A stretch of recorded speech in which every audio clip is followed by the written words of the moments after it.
Merci madame les journalistes. C'est vrai qu'hier c'était la journée internationale de la jeunesse.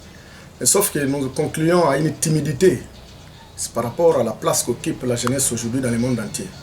C'est-à-dire que la jeunesse, s'il faut tenir compte de la population mondiale, c'est la jeunesse qui est plus représentée.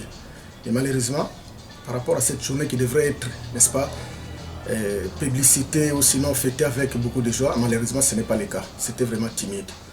Bon, par rapport à la place de ces derniers à notre gouvernement, suite aux spéculations, nous pensons que la jeunesse aujourd'hui doit avoir sa place, n'est-ce pas, dans tous les échelons.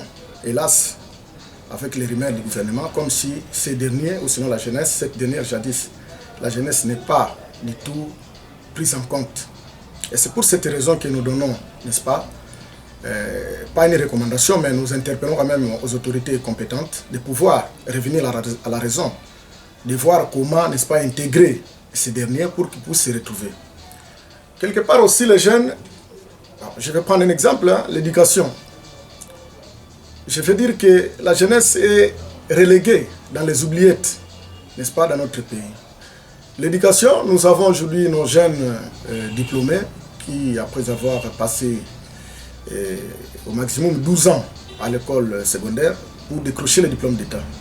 Mais finalement, dès lors qu'on est en train de critiquer la régression de l'enseignement, et au même moment que les finalistes, ou sinon les lauréats, arrivent à faire des points là vraiment imaginables.